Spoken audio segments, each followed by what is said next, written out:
Let's all go to the lobby. Let's all go to the lobby. Let's all go to the lobby.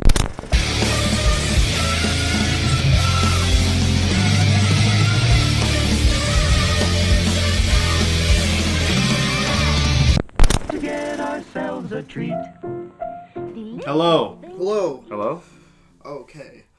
Rick's Pizza, how can I help you? I'd like one, plate of spaghetti. Sir, this is a pizza restaurant. Dude, haven't you watched those donkey videos, dude? He constantly just calls, like, pizza joints, and he's like, I want tacos. Yeah? And they're like, okay, call Taco Bell. Taco Bells aren't real tacos, according to the they're Latinas I know. They're not. I'm kidding, I wish I knew Latinas. I know Latinos, but no Latinas. Damn it! So, what's going on? Not much, man. Pretty slammed. What about you? Not that slammed. Not that baby. slammed? You're No. not that grand slammed? No, actually, no, I'm finishing my last, like, week of school, so... Oh, nice. Pretty cool. Yeah, that's pretty cool. Yeah. What else, what kind of assignments do you usually get? Like, do you go on campus, or is this an online thing? No, it's an online thing. Okay. Because I got a lease, and I can't drive that many miles. Oh, damn. So, I get like a, hey, watch these two movies during this week period. Okay. And then do a discussion on one of them, and then do an essay, which is pretty much just do 2 essays. All right. So. Huh. So, Interesting. Yeah. So American movie. I know that's coming up. Yep, we're Gotta gonna watch watch it. it. We're gonna watch that. That film came up a couple times for our list when I was doing research. So. Yep. Oh, yeah. Yeah. So, anyway. Unfortunately, it will not be on our list. No, yeah, because we haven't seen it. What was I gonna say? Yeah, it's time to get into some stuff here. Do you know who Franco Zeffirelli is? He did Romeo and Juliet, the good one. I'm sorry, I mean a lot of Italian films. Yeah. Yeah. Baz Luhrmann, like. Yeah, he. I like. I know there's a lot of people that love that film. I think it's a bit too much for Romeo and Juliet. Mm-hmm. I like Zeffirelli's Romeo and Juliet. I saw it actually in English class. Yeah, me too. In 9th grade. Yeah, me too. Yeah, he also did Hamlet with Mel Gibson. Yep. In 90. So he really likes Shakespeare. And he passed away. Yeah, and he did Jesus of Nazareth. Yeah. So which is widely known as like one of the greatest Jesus miniseries of all time. Mm-hmm. Robert Powell. So fun fact about that film. I don't know if I told you this. We might have done this. Did we do an Easter list? No, we didn't, did No. we? Okay, because I felt like I've talked about this before, but Robert Powell in that miniseries, Jesus of Nazareth. You know, I don't know if you've ever seen Robert Powell, but he has like really sharply blue eyes, like they're insanely blue. I don't think I've seen this. Yeah, they look almost alien, but like it's kind of like beautiful. Like you just want to stare into his eyes. He plays Jesus, and he doesn't blink once during the miniseries, and really? they did that intentionally so that like when Jesus is on screen, it's like a intense stare. Like they're almost forcing the audience to stare into his eyes. God, you know? I'd hope he didn't have to do like 2-minute lines of dialogue. Like 2-minute monologues. He might have. I mean, he's great. Like because he's got to think about like the lions coming up, and he's got to think about like keeping your eyes open. Yeah, man. Yeah, but he was a really good Jesus in that miniseries. So I haven't seen the whole thing, but I've seen clips because I think it is like 4 hours. I think so. That's awesome. But it's very sad news about it. Very sad news. Yes, Okay. Rest in peace. You had some great films there. So rest in peace. Yeah, man. So I'm just gonna do a little 10 seconds of silence here because I don't, you know how it goes. Mm-hmm. Don't want to go right into that intro, which is not a good thing. So I'm just gonna wait. And I think we're good. Okay, news. Go fuck yourself, San Diego. I do the cha-cha like a sissy girl. I'm as mad as hell, and I'm not gonna take this anymore! News might just be something I love. Back to you, fuckers! Dune TV series with Denis Villeneuve. Yeah, he's directing the pilot. Yeah, and I just looked up like a little bit of it. I have no context for what he's going to be doing because I don't know anything about Dune, but apparently it's like some group of like mysterious women or whatever that he's always had like a fascination with. Huh. So it's like a spin-off? I mean, it takes place. Yeah. Maybe they're directly connected to the main story. I'm not really sure. I wish I knew more about Dune because I know it's like one of the staples of sci-fi. Mm-hmm. But whenever we talk about it, like I know nothing about it. So yeah, I heard the plot explained to me from Jacob at one point in time. I couldn't. There's so much going on. Yeah, with it, so I couldn't grasp it. I mean, the book is like 2 Bibles thick, so it's crazy. Yeah, you know. I didn't even know that it was going to be 2 movies. Oh, really? You didn't know that either? I didn't know it's going to be 2 movies either. Yeah, apparently it's 2 movies. Damn. I guess part 1 and part 2 sort of thing? Yeah. I guess that makes sense, because that book is, like, thick. Thick daddy. It's a thick daddy, so it's going to be crazy. So that just, more content, man. Yeah, man. He really likes Dune, then. He really does. He usually just, like, takes his hand off of a property and just never touches it again. Yeah, usually. So, I mean, this is probably his first... I guess I was about to say, like, first big budget sci-fi film, but he did do Blade Runner 2049. Yes. But, yeah. That movie didn't make as much money at the box office, though, unfortunately. Which, Blade Runner 2049. Yeah. So do you think, like, he's going to try and make... I mean, I don't think he's that type of director to skew from his vision, but I don't know how much action or, like... I just don't think there was enough advertisement for Blade. That's true. That's true. A lot of people didn't know about it. Yeah, and then also you have to think, like, people have to see the original, and if they haven't seen it, it's less likely that they're... It's a movie. It's a big budget movie for cinephiles. And yes, that's the thing, is, you know... Mm-hmm. You know, the audience would see it and they're like, I'm confused. You know, I don't get it. Yeah. So, because it is a If sequel. you did watch that movie and haven't seen, like, the other one, I feel like you're missing out on, like, the best parts of it. Yeah, for sure. Even, like, little subtle cues here and there. But, yeah, where do you think... I don't know if they announced it to, like, where it's going to be streaming, or... I don't know why I just said streaming, or showing. It might be streaming. It might be. I didn't see anything about it either. Yeah, let me see if I can find it. I'm on an article from Wired now. Denis Villeneuve, and has he ever done TV before? Not that I know of. Oh dang! But I don't know. Well, it's called Dune: The Sisterhood. Yes. Yeah. So yeah, you were right. It focuses on the mysterious order of women known as the B'nai Gesserit. Mm-hmm. He's directing the film adaptation. He'll also direct the pilot of the series and will executive produce. Very nice, very nice. I'm looking up. Not I had to, just because you brought it up. Not had to look up. Has he done TV? I'm pretty sure he hasn't, but just to be. No. It just has the Dune one on here. Okay, cool. So yeah. New for him too. That's interesting. It's a different realm. It is a different realm. I got another piece of news for you, actually, just because I see it right here. It's literally an article right below. This one on Wired. It's a small news, but. Coco's, you know, the animated film. The Chronicles of Narnia. He's making Chronicles of Narnia. Did see that. So, for Netflix. That's cool. There you go. Yeah. That's awesome. pretty cool. I actually really like the films. Well, like the first 2. I know the second one gets like a really bad rap. I read the book, Prince Caspian, right before I watched the movie. And granted, this is years ago. This was like, I was in like 7th, 8th grade when I saw Prince Caspian, so it's been a while. So it might suck if I watch it now. But I remember reading the book, watching the movie, and I was like, yeah, they pretty much pulled it off exactly like the book. Mm-hmm. You know? I mean, that's always cool too. But I always liked them because I don't know why, but like it just kind of like filled me with adrenaline. Like I'm like, I want to pick up a sword and I want to. Yeah. Like, you know how everybody said that when like they watched 300 or whatever. But I got that from those movies for some reason. Oh yeah, no, the first one especially, that film was great. Yeah. And even the third one, which wasn't that great, the Voyage of the Dawn Treader. Yeah. Like that one, it was a step down from the others, but you know what? Like the end of that movie, I thought was great.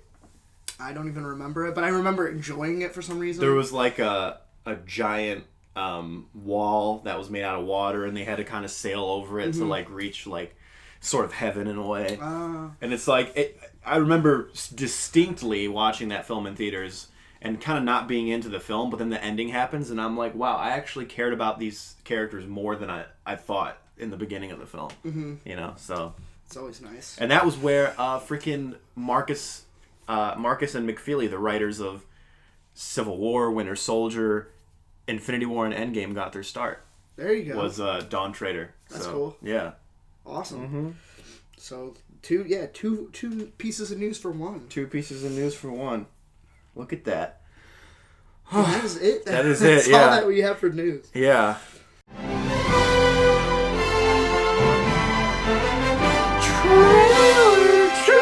Coming soon to a theater near you. We don't have a lot for trailers though either. Yeah, it might be a slow week, but wait, we can expand a little bit. We can expand a bit. I think this list will have some heft to it for sure. Frozen 2 trailer 2 looks dark. Looks darker than the first one. Yeah, which just makes it feel more epic. Yeah. Have you seen Frozen? Yeah. I haven't. I still haven't. It's definitely the tone doesn't feel like this. So I mean, it's like, I don't know. It's good, I guess. I liked it a lot more when I first saw it before like people the just phenomenon ruined happened. it. The phenomenon. Oh my god, I can't even listen. I can't. My brother put it on as a joke. I think he just put it and let it go on the way back from the arcade. Yeah. I'm like, I don't even remember the words to this, and he's just like blasting it. He at one point drives by a cop. I'm like, how did you not get pulled over? Oh my gosh. It's because he liked it too, obviously. Right. Everyone loves Everyone Frozen. fucking loves it. I know, except me because I'm late to the game. Still haven't seen it.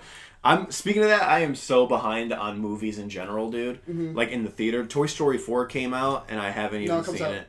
Thursday. Oh, does it come out this Thursday? Yeah, your boy's got tickets already. All right. Oh damn, I need to see. I heard it's great. I heard it has 100% certified fresh right now. On Rotten Tomatoes. How do they do it, dude? I don't know. Dude, when I was first getting into films, I went on Rotten Tomatoes to see the top movies of all time, and Toy Story 2 had the highest rated film. Yeah. And Toy Story 3 even had a 99%. But this one, it's certified fresh. At least last time I checked. You're gonna have that one guy soon. You know, that arm and white guy. Sorry to do this to you, but the Ladybird guy. Oh yeah. They're gonna have that. And the funny thing is, his fucking he gave it a B or whatever. That's a good score. It's weird, man. That dude is weird. That dude just wants to be a contrarian, and it sucks because he's from freaking Detroit, of course. Of course, we're talking about Armand White. For those of you who don't know, he's notorious for being a critic who he goes against what people love and he loves what people hate. And it's so obvious that he's just trying to be like that hipster contrarian. But he really just disguises his way of enjoying it with just this intense verbiage. Yeah. And it's you just don't know what he's saying. Yeah. So you don't really get why he even likes it. Exactly. He just tries to act and speak really smart, and it's just he likes to pontificate ad nauseum and stuff like that. Pontificate ad nauseum and just give me a break, dude. But yeah, it's still 100% certified fresh right now. Okay, he hasn't touched it yet. 91 reviews, so that's so good. That's crazy. But yeah, okay, so I'm not behind on that, but I am behind on other things. But I do want to see Godzilla and Dark Phoenix, but you don't really want. But I don't really want to. I kind of feel like I just have to. Yeah. And like I said, I feel like I might be pulling a U from 2018 and just not watching stuff that is good. Because there are some good things, I'm looking right here, Booksmart has a 97%, but that movie just didn't look good to me. Yeah. That movie looked so bad. That movie looked really panderous to a certain demographic that I'm not.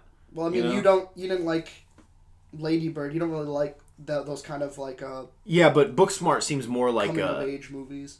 Booksmart seems more like one of those raunchy comedy coming of age movies, and not a real coming of age movie like Lady Bird was. Mm-hmm. You know, and also Late Night's getting good reviews, but I had no interest. So I don't know. Maybe I'm just not seeing good movies this year. But man, this year has been so slow for me. You know.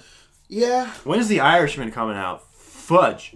Later this year, I think November. Oh right, that's when it is. I really want to see that. So yeah, you're gonna get a lot of good shit late. Yeah, I think later in the year is when everything's gonna start coming. Just wait till July. Just wait till Once Upon a Time. Yep, 100%. Yeah. Yeah. So anyway, I totally Frozen. forgot where we were going with this. Frozen. So Frozen 2. I like the score. Yeah, me too. I dig it. Yeah, I think it looks good. I don't really know much about anything. Yeah, it just kind of looks like was it Elsa? Just looks crazy. It seems like they're kind of going through a fall theme, which is kind of cool. Yeah. So. Yeah, the colors and stuff. Yeah, interesting aesthetic. There were some really beautiful shots in here, so I'm looking forward to it. I gotta watch the first one though. I do own it. My mom bought it for me, so if you want to borrow it, you can. Nice. There's no shame in that. No. It's one of the. No, I mean even if. No, I don't own to it. Never mind. I have it. I have it, and I'm proud of it. Yeah, that's right. Yeah. That's right. It's one of the best animated films of all time, apparently. So. Yes. I have a lot of shitters that they're my babies, so I'm proud of it. All right. I did sell one of them. I was like, I don't like this movie. I'm just gonna get rid of it. Which and that one was Horrible Bosses. Oh, I love Horrible Bosses. I tried rewatching it. I was like, I'm not really that into Oh, it. dude, I remember watching that film with my dad in the theater, and we were just cracking up. I remember that too, but like when I went to watch it again, I was like, yeah, I'm not really that into it. That's the thing with comedies is like I think. Not just comedies, but just jokes in general is like... It's hard to read... It's the rewatchability is very difficult with comedies. Yeah. Because once a joke is spoiled for you, you're not going to laugh like the 7th time you hear it. True. That's just the thing. That's the nature of comedy. Yeah. So it's very hard to make comedies. Unless it's Alan Partridge. There you go. I still need to see that. Yeah. So I got allergies, man, up the yin-yang up in here. So... So yeah, it looks pretty good. It does. Let's talk about something that doesn't look good. 3 from Hell, which literally gives us nothing. It's basically just, you know those movies that we made back in like the early 2000s? Oh, we're bringing them back. I think it was more like, because this is like a sequel to House of Thousand Corpses and Devil's Rejects, which I haven't seen either of those films. Bad. Okay. I don't like them, personally. Yeah, I heard they're just really gross and bloody. Aren't they like NC-17? I know House of Thousand Corpses is, I think. Was it? Well, I should not have watched it when I was 8 years old, though. What the fuck? It might be. Oh my god. No. Rob Zombie is just one of those directors. He's like Eli Roth. I don't get it. He has like this insane cultish fan base. Maybe it's just because the people who love his music just love everything he does. Mm-hmm. But as a film guy who has never listened to a single song of White Zombie or whatever the hell his band is. Yeah, White Zombie. Yeah. I don't get it. I don't get why people are obsessed with him. Yeah. You know, I liked his music when I watched it too. Like so, and I don't know. I just don't get it. Yeah, that's strange. I mean, you say he's trying to harken back to the early 2000s. I think he's more just trying to do a grindhouse film. That's what I was just referring to, like his movie. Oh, when like the ones he made came out. Yeah, and stuff, and like, hey, let's just throw a sequel 15 years later. I mean, I guess it's not that unusual now because it's just kind of happening all over the place. Right. And a lot of his films kind of fly under the radar because they're all NC-17. Like, he just did that one called 31 or whatever. It was just called 31. Uh-huh. And that was... Or no. Was it 31 or 33? It was one Something of those. Like that. Yeah. And it was a number. And I think that was NC-17. So, I mean, I don't know if you know this, but when you get an NC-17 rating, you can't promote it. Yeah. You can't promote the film. Mm-hmm. So it's like, what the fuck is this guy doing? Like, I mean, he's making the films he wants to make, but it's like, bad. There's something about it. It's just like, it's like redneck horror. Yeah, it's like redneck grindhouse horror. He's more concerned about making a grindhouse film than like story films. Yeah. You know? So it's like... And he just loves to show off his wife. Yes, he does, and it's very strange. Yeah, it is really strange. It's like him and Harmony Korine. Harmony Korine did the same thing in Spring Breakers, where there's like a scene where his wife in real life. Who's his wife? I can't remember her name. So I think it's Rachel Korine or something like that. Okay. She's not really an actress. Okay. He just casted her. Gotcha. And there's a scene where she like gets gangbanged. Oh. So he has a scene where his wife. I mean, they don't like show it, but they imply it, and I'm just like, I'm like, that's weird, man. I'm like, that's weird. Yeah, that's just very weird. You're just defiling your wife. Yeah, that's a weird. That is weird. Yeah, so him and Rob Zombie are both doing that, but it's like where someone like Robert Rodriguez makes like grindhouse films, but they're fun. It's like Rob Zombie just makes grindhouse films that are just gross. He's like, how can I gross you out? Yeah. You know. Speaking of Robert Rodriguez, I was watching more of that chef show. And he was on it. I saw it. Yeah, he's making pizzas. He's making cauliflower pizzas because he's not eating flour right now. Okay. And, dude, I'd eat anything almost that's on that show. Like, I'm a very picky eater. I'll eat like almost anything. I know that actually makes sense because he is a cook. Actually, like Robert Rodriguez, like on the bonus features of his DVDs, he always has a cooking special. Like he made like Sin City tacos. Sin City breakfast. Yeah, yes. Exactly. Yeah, he brought them up and stuff like that. Yeah, so that's cool. Yeah, he seems like a fun guy. Yeah, he's super cool. Yeah, they're just chatting about their movies and stuff like that because awesome. they were talking about how he was working with James Cameron, and then same thing with John Favreau when he was doing Jungle Book. So they're like swapping stories. It's a pretty good. That's awesome. Pretty good show. You should watch it. I should watch it. I did watch the Tom Holland one. That one was pretty good. Yeah. Yeah, I like the intro, the stop motion, and and then it has the truck from Chef. Yeah. That's awesome, dude. It makes me hungry though. Dude, like I watch it. I can't watch it without something in front of me. What I'll do is I'll just eat like shitty like Taco Bell and I'll just pretend that it's something. Yeah, exactly. Yeah. Dude, I'm telling you, Johnny Fab is just when they take a bite and they're just like, oh, dude, it's so good. Like I'll take a bite and just envision like. Hey, you agree with Johnny Fab? You're like, yeah, it is, Johnny. Oh, it's so good, John. I can eat this all day. I can eat this all day, right, Tom? Jake walks in. What the fuck are you doing? Dude, Jake's in the same boat. Oh, really? Jake, yeah. Oh, that's great. Yeah, Jake, we eat that shit up. Like, pun intended. Nice. I am getting a little hungry. Yeah. But after this, we're gonna speed through it. Yeah, that's right. So we can smash some food. That's right. All right. Let's talk about the biggest trailer. So, Dr. Sleep. Dr. Sleep. Directed by Mike Flanagan. Oh boy! Did you know that, or you didn't know that? I didn't know that. Yeah, Mike Flanagan. I'm not gonna let that affect that. So, who wants to give their impression first? Who wants to go first? You can go first. Okay. I've loved everything Mike Flanagan has done. Don't get me wrong. Even like his worst film, which is Before I Wake, I actually really enjoy. This trailer confused me, and let me tell you why. Because this is an adaptation of the book Dr. Sleep, which is a sequel to Stephen King's The Shining. Mm-hmm. Stephen King's book and Stanley Kubrick's movie are very different. So, Mike Flanagan has a big task. Are you trying to do a sequel to the movie or to the book? And it kind of seems like he's doing a sequel to the book because at the end of the book, the Overlook burns down. And at the end of the Stanley Kubrick movie, it doesn't burn down. It just kind of like freezes. So, in the trailer, it looks like it's burned down. So, it looks like it's ignoring the Stanley Kubrick film. However, at the same time, it looks like it's not. It looks like it's trying to kind of, at the same time, be a sequel to Stanley Kubrick's film. Well, just because it doesn't burn down at the very last shot of the movie doesn't mean somebody burns it down like that. You know, that's true. That's true. I'll give it that. So maybe there is... But it seems like he's trying to do both things. And I feel like that's going to be very tricky. I feel like it's going to be very hard. Yeah. You know, because it feels like he's going to try and make a faithful adaptation of the book, but also be a sequel to Stanley Kubrick's Shining. And I'm like, can you do both? Because that's tough. Mm-hmm. You know? So, I feel like it doesn't really have... For me, it just really didn't feel like the same atmosphere that Shining had. Right. And I hear that's very similar to the book, though, as well. The book has a very different atmosphere. Yeah. I'm just going to be comparing it to the movie, unfortunately. Yeah. For sure. Just because I want to... Because, like, having, like, a modern... Shining or something like that, like something that feels like The Shining. Like, I don't think I've ever seen a movie that feels like it. Right. And see, that's the thing. Because in the trailer, and I looked this up, Mike Flanagan actually tweeted about it, that's not reused footage. They actually recreated those scenes from The Shining. Yeah.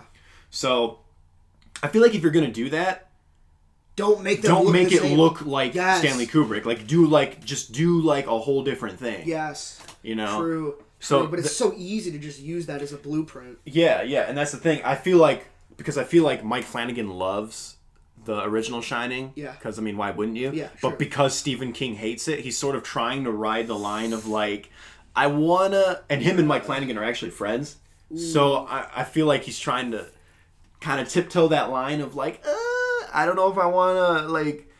completely ignore the Kubrick film because I love that film, but at the same time, and also you'd have to, or you'd at least, I feel like, want to kind of promote it as a sequel to the movie or something like that. Yeah, that's definitely... I mean, they even used the theme. Yeah. At the... they did. Dude. The title. Dude, that got me. Yeah, that was cool. Yes. Again, and I know that we're kind of dancing around it, but my overall perspective on the trailer is like I'm on the fence, so it could go either way. Yeah, I'm kind of in the same boat. I also feel like it's kind of weird because Kubrick really never gave us anything to work with. Like, he didn't really explain all that much. Right. Except for how the ability The Shining works, and it feels like the main character of this movie has a lot more understanding of, like, what's going on. Yeah. So that kind of... And I talked to Brendan about this, because Brendan, I'm sure... I've told you at some point, you know, The Shining is his favorite movie of all time. Yes. Yeah, so I talked to him about it. I texted him. I'm like, what do you think, yay or nay? And he's like, it's more of an to me. And then we were talking about it, and he said something along the lines of like, first of all, the book wasn't very well received, so the fact that they're kind of making an adaptation out of it is strange.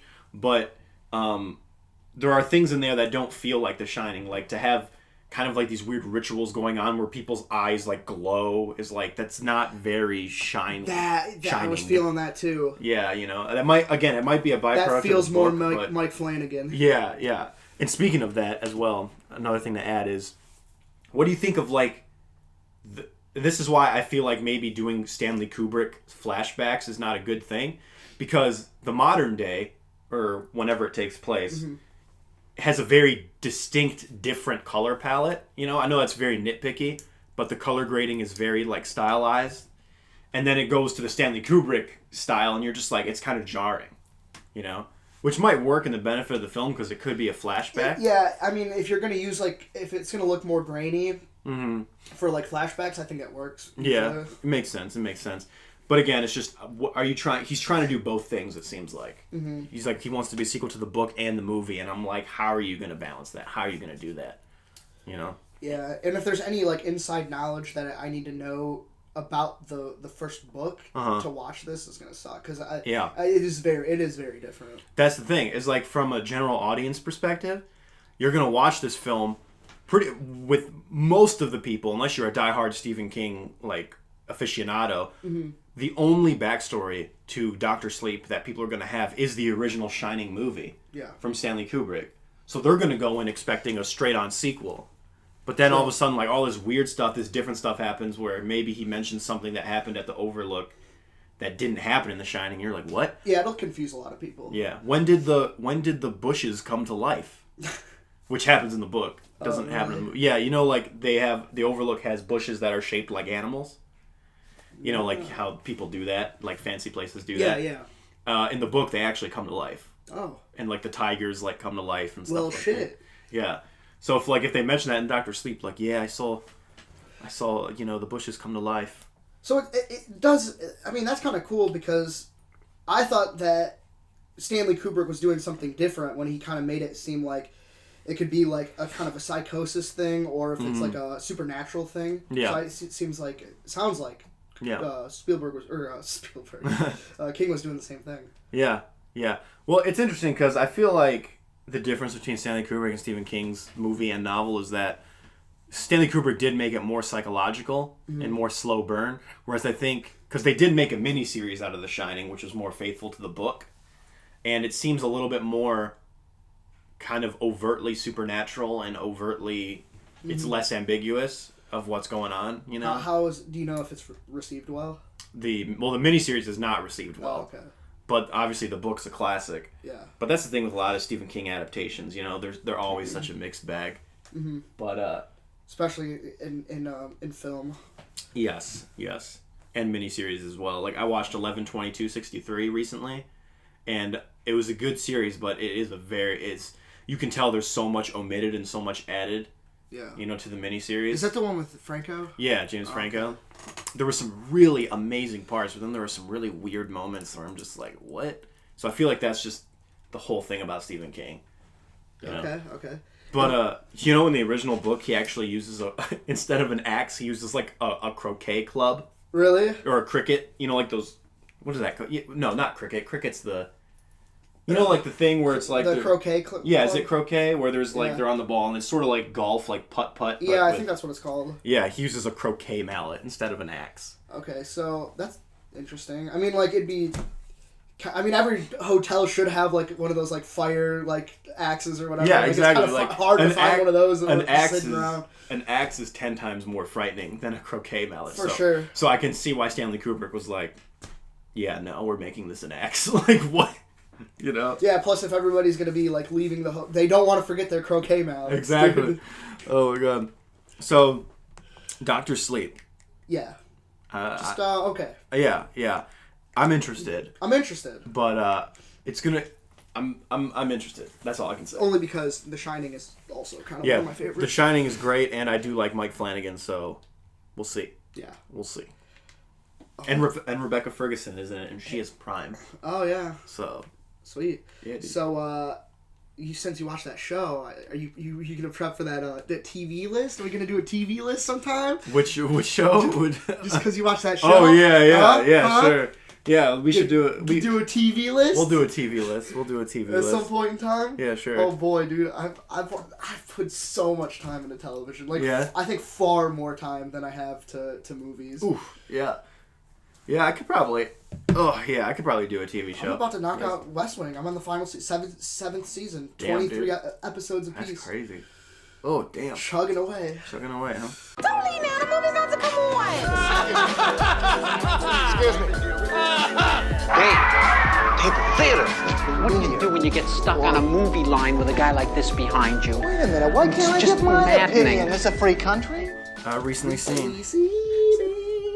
Okay, I see you have one. I do have one. All right, so you can go first. I watched My Week with Marilyn. This is a film that I have actually kind of been meaning to watch for a long time. Sometimes there was a couple months ago where I actually looked it up and I'm like, is this film on Netflix or Hulu or whatever? And it was on nothing, and they just put it on Netflix. Mm-hmm. So I'm like, of course I gotta watch it. So this film obviously is about Marilyn Monroe, but it's more so told through the perspective of this guy named Colin.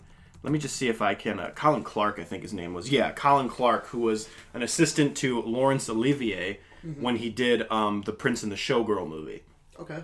And he made a memoir about him spending his quote-unquote week with Marilyn, and he made a book about it, and then they adapted that book. And it's pretty good.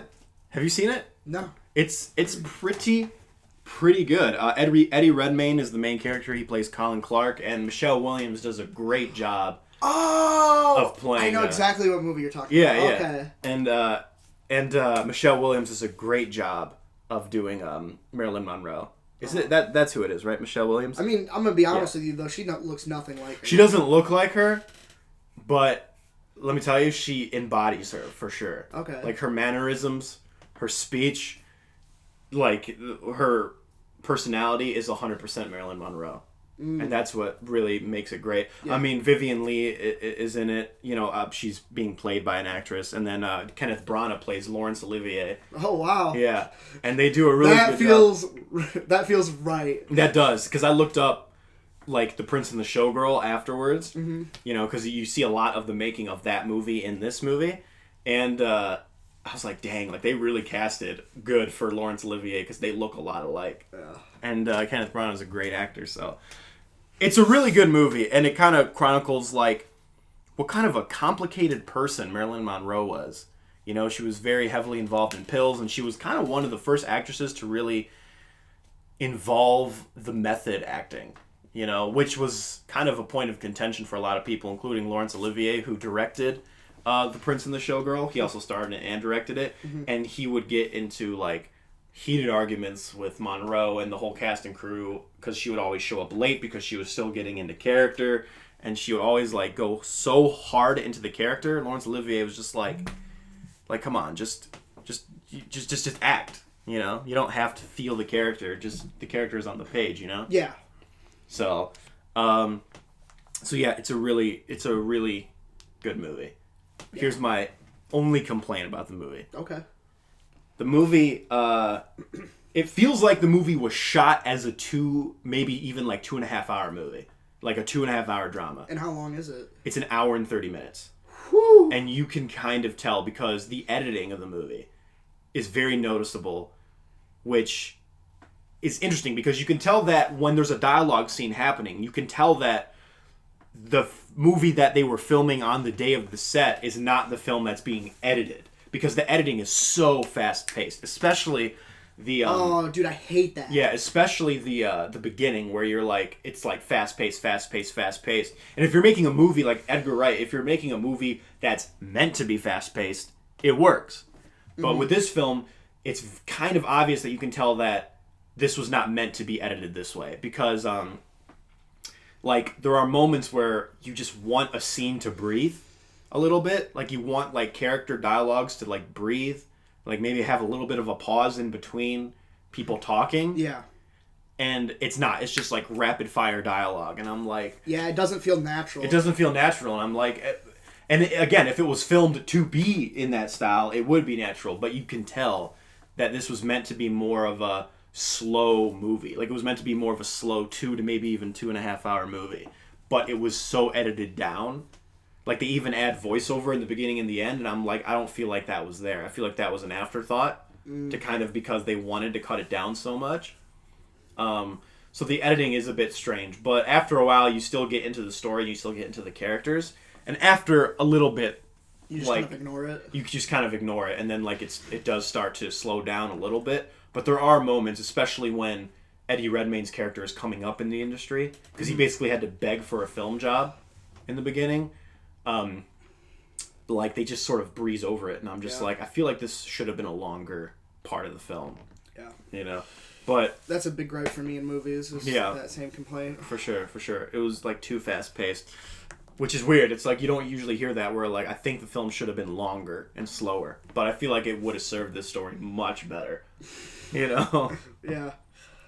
But overall, I give it 4 out of 5 stars. That's pretty good. Yes. It is pretty good. I also have something. I watched Legend of the Drunken Master. Oh, nice. Dude, with Jackie Chan. Yeah, it was awesome. Amazing. I saw that film years ago. Awesome, dude. Dude, I honestly, like, the biggest complaint becomes, like, I want more action. Like, that's really what it is. The exposition in this movie is so weird. It's so, like, toony, and it's kind of silly and fun for a while. But, like, this is the big complaint right here. Yeah. Is, like, so we have this plot of, like a item that they have in their luggage gets taken by some other guy, and then he fights him off or whatever, and they end up, like, switching objects or whatever. Yeah. And the object that he lost was, like, ginseng that was supposed to be given to this guy in the city who he needs it to, like, live or whatever, like, as, like, a medicinal thing, and he ends up getting, like, this British, like, embassy, like, statue or something like that. And so, like, they focus on, like, the guy that that didn't get his ginseng for a while. Like, it becomes really toony because they try to, like, disguise it, and eventually they end up, like, pulling out, like, a piece of, like, root from, like, the ground, and they're like, "Oh, use this or whatever," and they just give it to him. That's great. It's like, oh my god! And then for, like, an hour, they don't even acknowledge, like, that whole plot about that statue until, like, the last, like, 30 minutes of the movie. Damn. So it's kind of weird.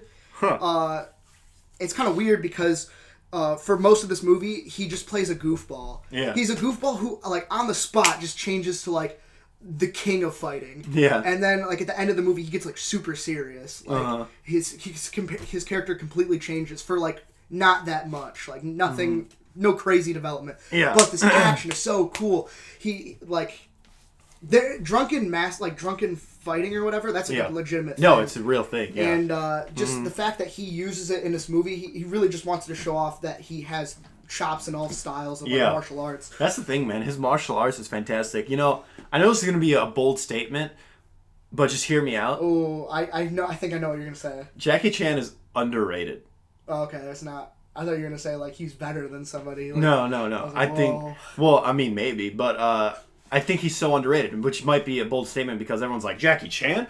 Everyone loves Jackie Chan. But it's like, the people who say that... They're like, see Rush Hour. They see, like, Rush Hour or... Shanghai Noon. Shanghai Noon or stuff like that. You know, his more American films like that. Yeah. But, like, when you go into, like, Police Story or First Strike and stuff like that, or Legend of the Drunken Master, you're like, holy crap. Like, this guy is amazing. He's one of the best stuntman ever. Like, a lot of people...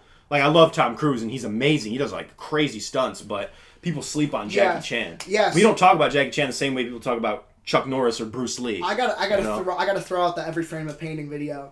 If you guys haven't seen that video on Jackie Chan, you have to watch it because it actually breaks down, like, almost every single component of what makes his stunts so good and how dedicated he is to the scene. Yeah. There's actually a thing at the end of the movie where the credits are rolling and it's showing, like, some of the bloopers and some of, like, the scenes. There's one scene where he, like, actually falls on fire.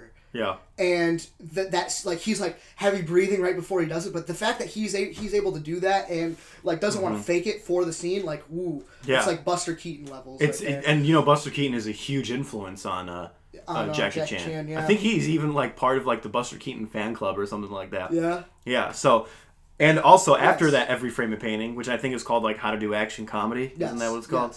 Yes. Watch How Is Jackie Chan Still Alive? I can't remember who did it. It might have been Now This. Because he gets a beating. Yeah. Like, all of his movies. And it kind of blurs the lines between, like, oh, that's his character in the movie getting hurt to him actually getting hurt. Yeah, he's crazy. They also did one on Tom Cruise as well. How Is Tom Cruise Still Alive? Yeah. So watch them both. Because they're pretty interesting. These moves, the choreography is insane. His brand of like slapstick martial arts is amazing. Yes. You just really got to watch this movie. Yeah. I gave it a low 9. It's so good. Nice. I will be watching highlights of that movie on a regular basis. It's so good. So good. Huh. All right, that's pretty much all we saw though, huh? Yeah. All right, let's do our list. Did you make a hot list? You know what I'm gonna do? I'm gonna make my own hot list. How does that feel, you little bitch? So I'm very excited for this list. I know you're super excited. So here's the thing. So I have not seen as many documentaries as you have. I really haven't seen that many either. Oh, really? Okay, well, I'm still sure. But as I was doing my research, which was late at night last night, I'm sure that there are a ton more. Because I was doing my list and I'm like, I feel like I've seen more than what I put on my list. I feel like I've seen more. Yeah. So, but I couldn't think of anything. So maybe you'll say something where I'm like, oh yeah, I remember that documentary and I loved it. You know. Mm-hmm. Yeah. Because right now, I only have 4 on my list. I don't have a top 5. I have a top 4. You know? Oh, really? But I do have a lot of honorable mentions, but I don't feel like these honorable mentions are really... Dude, I have 10 honorable mentions. Let's see how many I have. I have 1, 2, 3, 4, 5, 6, 7. I got 7 honorable mentions. But I don't feel like I like them enough to actually put them on my list. The 4 I picked were like ones that actually spoke to me. Okay. So, but maybe you'll say one where I'm like, ooh, I'll put that as my number 5. Okay. You know? Shit. Mm-hmm. Interesting. So I'm sorry to do this to you. I knew like going in that you haven't seen as many documentaries, but I wanted to talk about something that we haven't talked about yet. Yeah, let's do it. Yeah, I'm down. I didn't mind at all. So you say 3. What are your 3 honorable mentions? Because you got 10. I got this cool. It's kind of a documentary. It's called Power of 10. It's like this short documentary of zooming from the scope of the universe to a man's hand. If you want to feel small, there's like no way then. Like, there's no way than quite literally being shown it in scale, because like it only takes a few times of like magnifying by 10 to get to that hand. Yeah. From the scale of the universe. Like, shit. That's crazy. 13th is an eye-opening look at the prison system and the correlation with racial inequality. The stuff that was recorded decades back is so astonishing. It amazes me hundreds of people weren't thrown in jail for conspiracy. And then lastly, for the third one, Man on Wire. A daredevil sets his sights on tightrope walking across the World Trade Center. His progress to nailing the skill is nerve-wracking at small heights, let alone the World Trade Center. It's a miraculous look at how much we can accomplish and acts as an engaging thriller when his team tries to get past security in the other tower. And after viewing this, maybe a cow can jump over them. Interesting. Yeah, I actually haven't seen it. I haven't seen those. I've heard of all those documentaries except for the first one. And I heard they're great, but I haven't. I just haven't watched it. Yeah. My first honorable mention is Free Solo. It's a good one, but I feel like it didn't hit me as hard. I know we talked about it on this podcast. It didn't hit me as hard as other people, you know. Partly because I know it's terrible, but I know the outcome, so obviously that takes away the tension for me. Yeah. In a lot of scenarios, which is a terrible thing to say, but that's just the way I guess it works, you know, with your subconscious, you know. Yeah. And but still very good. I also found the main character, he's a little socially awkward, but he just says some things where I'm like, I kind of don't like you, man. Like, I know he's just, you know, whatever. Like, he's probably a nice guy, so I don't know him, but it was kind of hard for me to get into the story because I'm like, yeah, dude, you're kind of a jerk. Like, I don't think it's like intentional. I just like he has a lack of empathy, like scientifically, like a disorder. Yeah, like, and they touch on that a little bit, and I wish they touched on that more. So, but overall, it's still very well filmed. One of the like cinematography is astounding, and 100% honorable mention. Okay. So you want me to hit 3 more? Oh, I'm sorry. One more thing here. Okay. I'm going to mention here. a lot of my picks are very new because I sort of just kind of got into. So don't expect Man with a Movie Camera on here because I've never seen it. It's pretty old. Yeah. Don't expect the Apocalypse Now documentary because I haven't seen it, even though I really want to. I haven't seen that one either. Yeah, Hearts of Darkness. But no, you can go 1 because you said 3. You have 10, right? I have 7, so you said 3. One of them I'm not going to mention because I know you have it. Okay. For a fact. The War Game. This is a really cool one. Okay. It's a BBC special about a hypothetical nuclear attack. Mm-hmm. The stats and demonstration are so petrifying, it feels more like a horror movie. Damn. It's crazy. It's only like 45 minutes long. You should totally watch it. I watched it on YouTube. Camera person. What's it called again? It's called The War Game. Okay. A Camera Person is a memoir of Kirsten Johnson's exploration of the world. It's a collage of some of the places she's been, including some of her favorite sites, or just emotional moments that she had with people she encountered. It's honest, tranquil, and amazing. Living vicariously through film for so long becomes something special when you see it through someone so accomplished and compassionate. And then also we got Senna, a look at the Formula One driver's life, success, and misfortune. It almost felt like the filmmakers accidentally stumbled onto gold for this finale, with all the unasked ethical questions that sparked from it. But as an emotional climax, it worked pretty nicely as well. Okay. How many honorable mentions do you have left? I have three more since I'm not going to bring up the one. Okay. So if you want to... Well, I got 1, 2, 3, 4, 5... Just start knocking them out, bro. Okay. Firefest, both of them, I'll just put them into one. Yeah. They're more than just about a failed music festival. It really is kind of putting a mirror up to our society, and especially our obsession with social media and influencer culture. It makes me not like the world we live in even more than when I already didn't like it, because that whole culture of people being influenced by people for no reason other than they're pretty online is ridiculous. And then people will just eat up anything that's sold to them on social media. Yeah, we talked about this one, didn't we? We did, yeah. The Wolf Pack. Ooh, yeah. Yeah, that's a really good one. It's kind of about, how many? 4 brothers, right? Yep. Yeah, it's about 4 brothers who are basically under, how do I explain it? They're house arrest. They're sort of under house arrest. They're still... From their parents. Yeah, their parents don't let them go outside, but it's not like a hostage situation. It's just like they just don't go outside, right? I mean, they want to go outside. They want to go outside. It kind of is a hostage situation. It kind of is a hostage situation, but... As they get older, they want to know more about the real world. Yeah, so, and the only way that they can experience the real world is by watching a ton of movies, and they recreate the scenes and everything, But the reason I say it is because they're not, like, abused. They're well-fed, and they have a roof over their heads. But I guess you can kind of say, like, Child Protective Services would definitely be like, yeah, they're abused. Yeah. But, you know, they are allowed friends over and stuff like that. Like, their parents would allow the female director, I forgot her name, Kristen something. She did Skate Kitchen, that movie. She did this documentary, and they would allow her to come over, you know, and just, like, chill with them and all that stuff. Yeah. So, you know... Yeah. Yeah, it's a very good movie. For sure. Mm-hmm. How many more did you say? Oh, right. Yeah, I'll ramble off another one. Keepers of Magic. This is on Hulu right now. If you're into cinematography, this is 100% the film for you. It's really good, and it really kind of explores the beauty of cinematography in movies. So if you want to be a filmmaker, such as myself, it's a really, really good documentary. However, there is one about cinematography that's better, which will come up later. Okay. And then I guess I'll just do one more. Mm-hmm. This film is not yet rated. This is another kind of movie-themed documentary, which are my favorite documentaries, if you can't tell.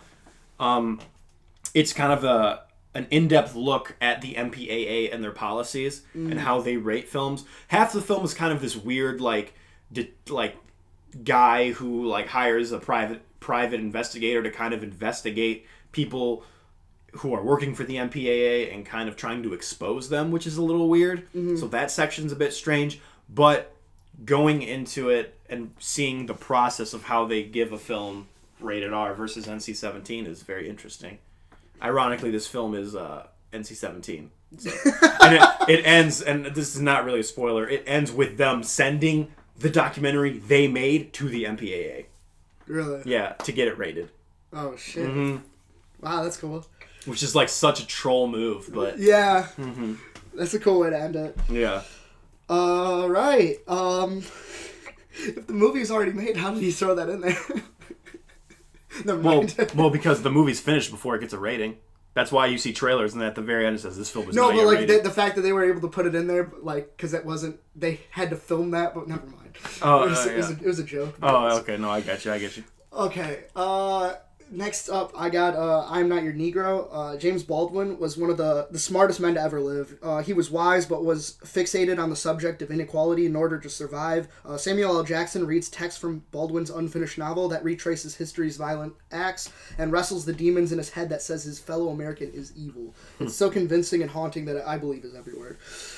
Damn. How many more do you have? I got 2 more. 2 more? Okay, I have 2 more too, so if you want to go. Beyond the Curve. We just talked about this. It's a hilarious documentary about flat earthers and trying they're trying to rationalize and stuff, and it is a little eye-opening at some parts where you're like, oh my gosh, these people are so delusional. Mm-hmm. But at the same time, it's just a fun watch because you just can't help but smile and laugh, and you're just like, oh my god, these people are crazy. But it's fascinating at the same time, and like we said, it kind of tries to be unbiased, but the filmmakers are a little biased. You can tell. Yeah. Yeah. Sometimes that happens, man. Mm-hmm. My next one is a film one because I haven't had enough of those yet. Yeah. It's a personal favorite. Great directors. It has Bertolucci, Lynch, Linklater, Frears, Haynes, and more make up this documentary of inside stories during production and discovering the root of creativity. A personal favorite among conversations with filmmakers, especially since they chose such like out there ones. Yeah, I've never even heard of that. That's where I heard about the story from how he got to work on Elephant Man. David Lynch when Mel Brooks saw Eraserhead. Yeah. I told you that story. Oh, nice. You're a madman. Oh, great! I've seen this poster before. Yeah. I don't know if I've seen this. I it was might on have seen Netflix. this. I watched it in 2013. I might have seen this years ago. There's a lot of films where I watch and I don't remember anything from. I'll be real. Interesting. Yeah, that's cool. My last one, strange one. It's a video game documentary. The King of Kong: A Fistful of Quarters. Oh, okay. This is a really good, documentary about kind of trying this guy. I can't remember his name, so I'm gonna look this up because I want to be respectful here. I wanted to see this one. I never got around to it. Okay, no, not King of Kings. That's a good movie too, but King of Kong. No. I just want to. Okay. Okay, so Steve Wiebe, that's his name. Steve Wiebe is trying to break the record set by Billy Mitchell, who a lot of people know. He's like called the king of video games or whatever. Mm-hmm. And he's held the highest score for Donkey Kong for years. And it kind of goes into the weird world of video game records and how it's super competitive and there are a lot of people who cheat and stuff like that, and that it kind of goes into the backstory of Billy Mitchell and kind of questions his authenticity of this record that he's held for so many years. Mm-hmm. And I won't spoil it if Steve Wiebe breaks it or not, but the point is there's a lot of questioning with Billy Mitchell and how if this is a legitimate score, because the scoring system back then when he was like a kid or like in his 20s or whatever, was very different. You know, you didn't require as much proof. And you could fake things a lot easier back then than you can now, it's very interesting. And Billy Mitchell very much is played as like the villain. The documentary very much paints him as a villain, but a lot of that is not even the documentarian's fault, because Billy Mitchell's kind of an a-hole. Like he's kind of an a-hole. If you know anything about him, you know that already. Mm-hmm. But like his own personality comes out, and you're just like, dude, you're kind of a dick, kind of a jerk. And again, I don't know the guy, but anyone who still has that hair when they're like in their 40s, 50s, however old he is, I think, that needs to stop. You'll never see me having this hair. Tyler, T-Kettle. Oh, let me take a look at this. Oh, okay. You haven't seen Billy Mitchell? Oh yeah, no, I definitely see. His face kind of looks like Peter Dinklage to me. Yeah, but. Tyler, T-Kettle, as a friend, I want you to do something for me, okay? Never do that. If I am in my 50s and I have hair like this, 40s even, and I have like hair like this, tell me to shave it. Dude, his hair kind of looks like Nick Cave. Nick Cave? Yeah, you don't know Nick Cave? Nick Cave. Hold on, let me look that up. Nick Cave. Or maybe I'm... Oh, a little bit. Except Nick Cave's looks better. I mean, I don't mean to shit on Billy Mitchell. I don't know the guy, but Yeah, you just know him as the villain in this movie, this documentary. Yeah, pretty much. And also, the regular show parodied him, and then he sued the regular show. Oh, come on, dude. I think he lost that suit though. Oh, so yeah, that's uncool, dude. Yeah, video games are crazy, man. Yeah. Especially like all these people that do like games done quick. Yeah. The speed runs. Yeah. The fact that they know like everything about the game and like if you roll at this certain time and push pause simultaneously, you'll end up at the final boss. It's yeah. Like, these cheats, insane. man, are insane. I watched a Crash one where a guy completed the first Crash game in like 45 minutes, and it was insane. I did it. I tried to do it just alone, and I got hour and 45 minutes. Really? Yeah. So I beat the whole game in an hour and 45 minutes. That's still really not that bad for a mortal man. Yeah. Some of these people are immortal. Yeah, for real. All right, so going on to our list, huh? Let's. Wait, I got the one more. Oh, you got one more? But I really don't need to talk about it that much because I've talked about it before, and that's F for Fake. Yeah, I knew that was going to be the reason it is because like part of it really isn't.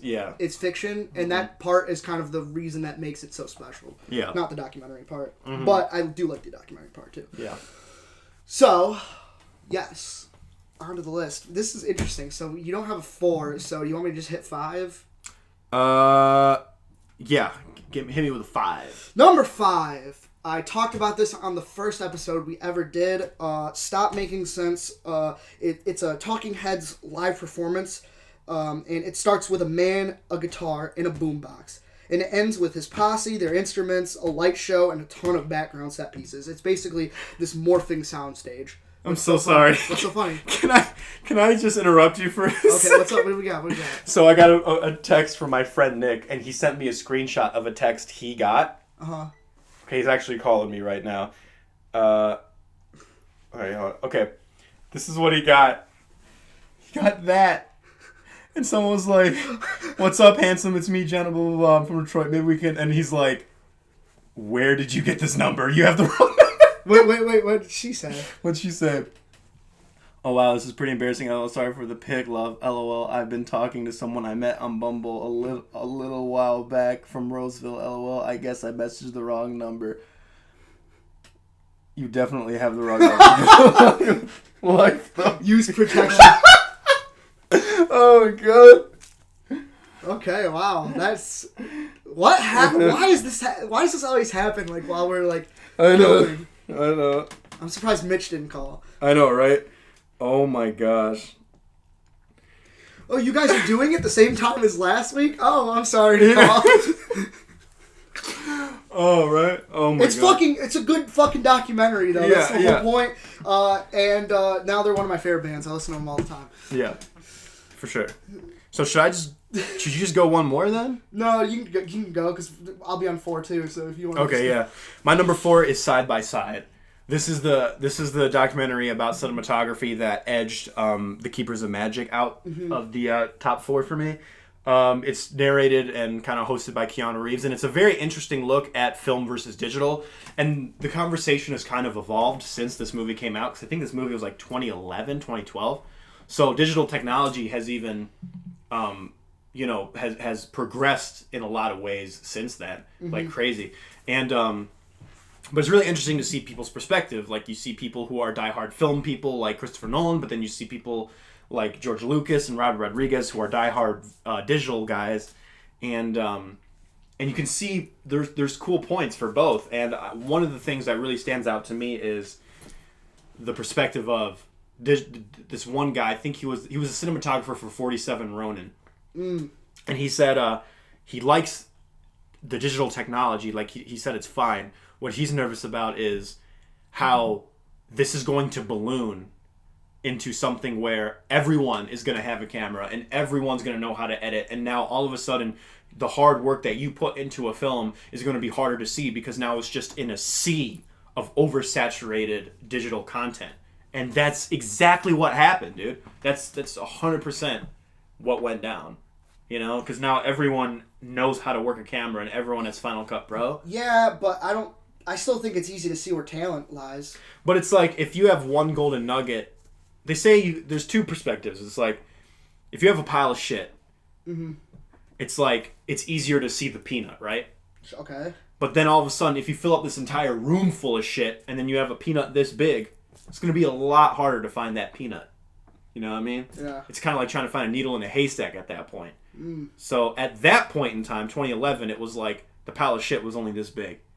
And the peanut was that big, so it was a lot easier to find that quality content. Now, now the shit's as big as this room. So now finding that peanut is very hard. Yeah. You know, it's very difficult to get noticed now.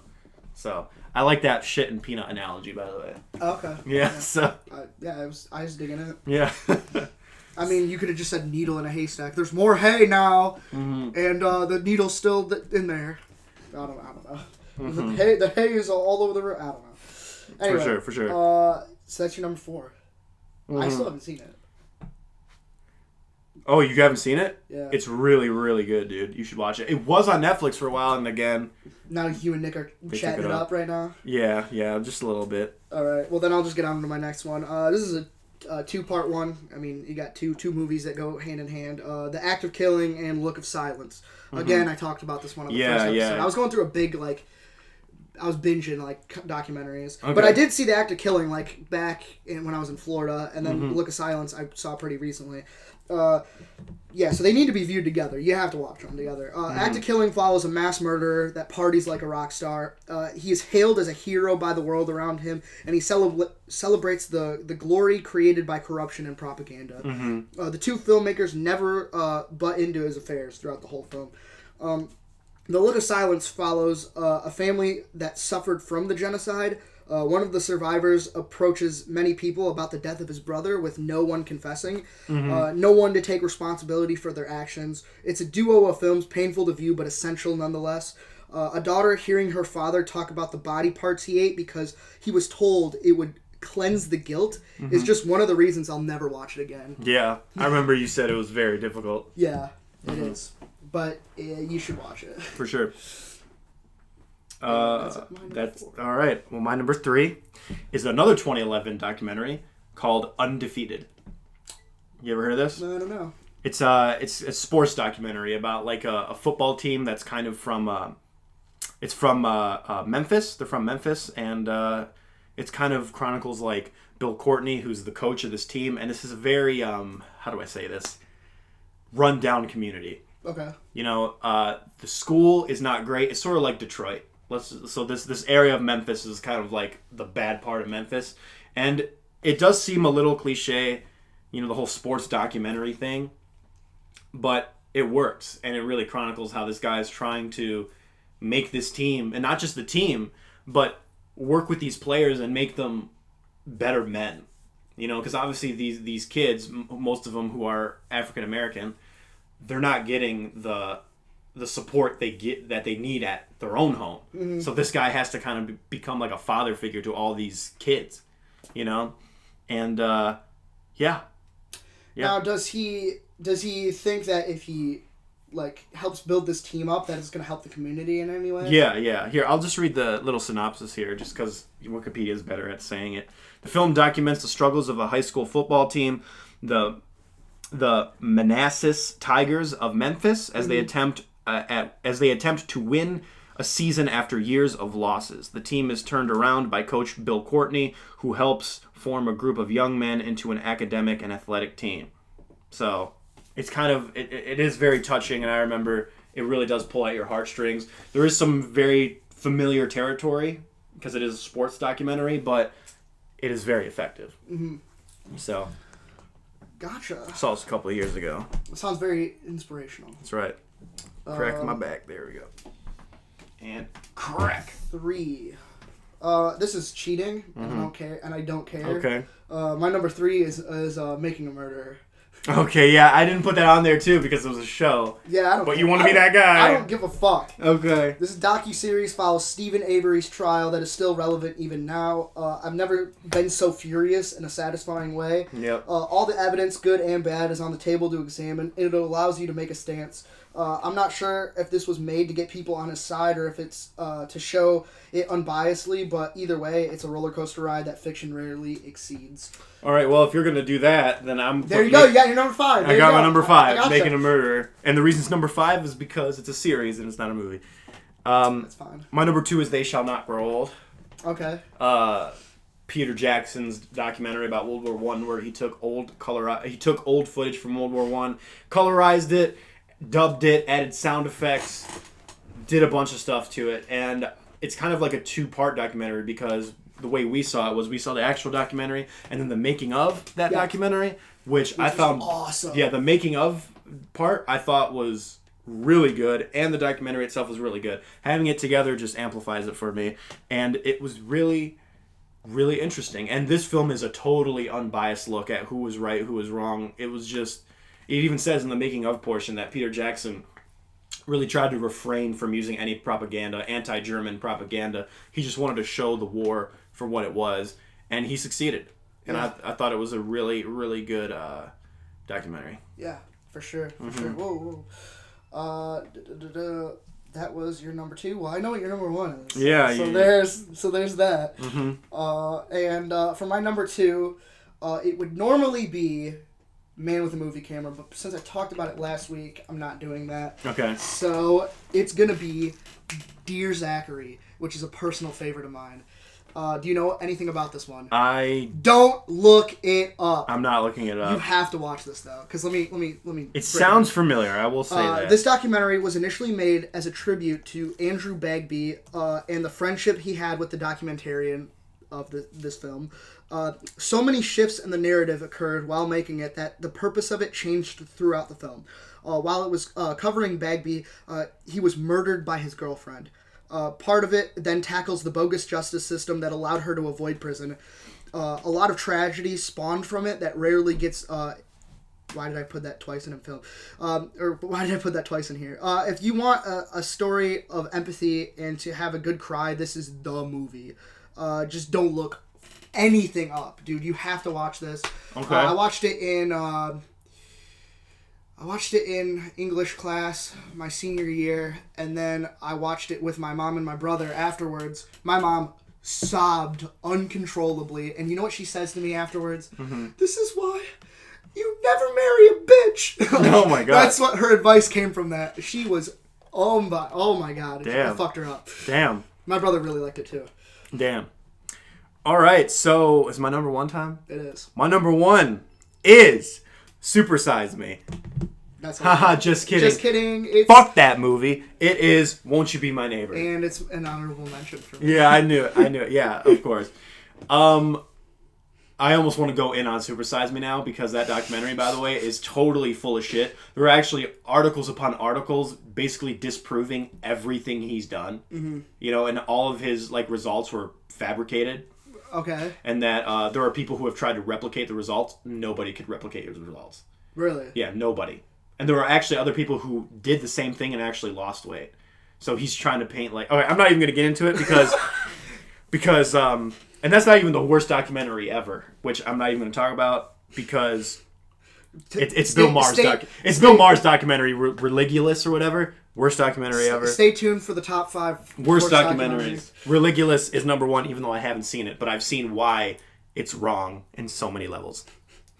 But I'm not going to talk about those because I'm going against what Mr. Rogers would want, which is nothing but happiness, which is nothing but kindness, and that's what this movie shows. It shows how kind Mr. Rogers was, and it shows just how much of an impact he had on the world, even if you might not have known it. And it shows that we need someone like this nowadays, and that it kind of showed the turning of the tide, man.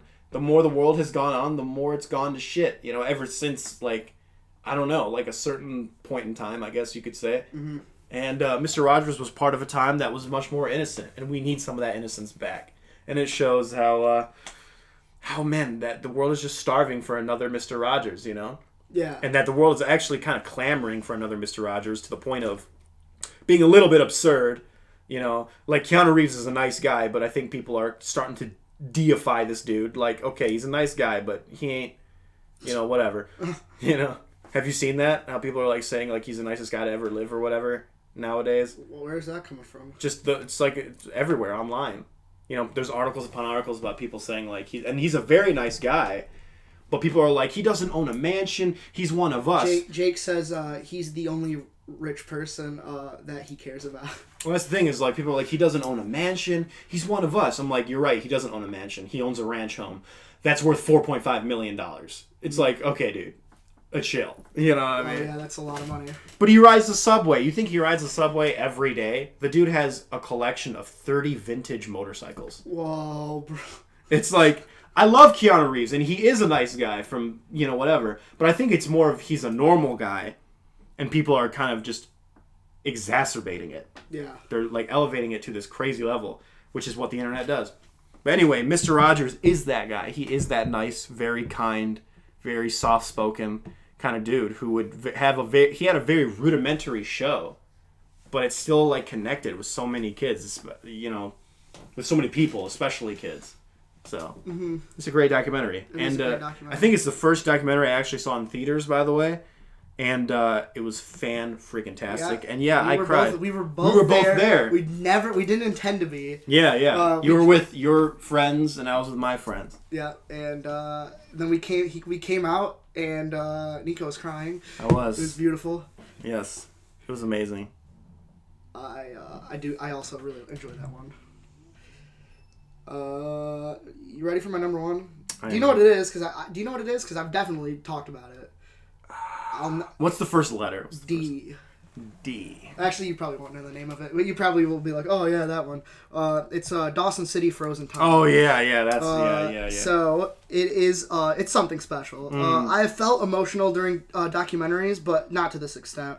Dawson City is a place that once filled its streets with thousands of people looking to find their fortune in its potential gold mines. Slowly over the years, people started to flock elsewhere. It's a city that resides sort of in the middle of nowhere, and with its mountain ridges, it makes it very difficult for people to leave.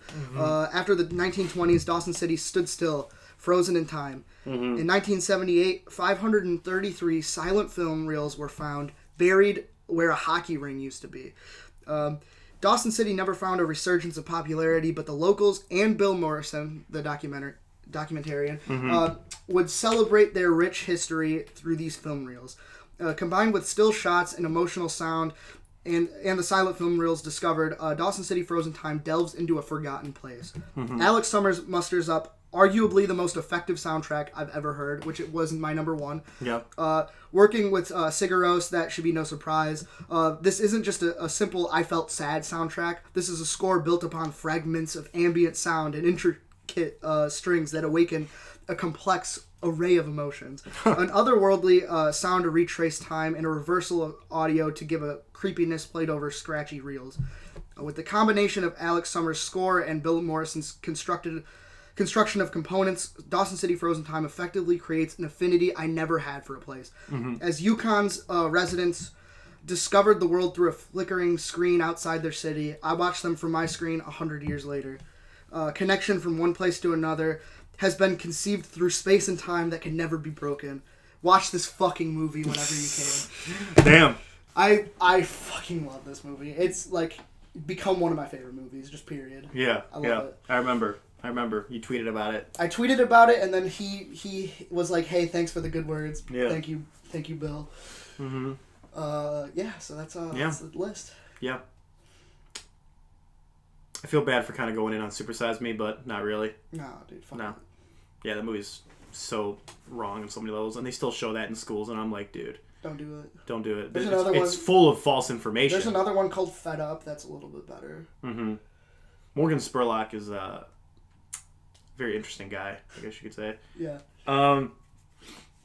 Yeah, man. So I guess there's only one thing left to. There is only one thing. Are you familiar with Sidney Poitier?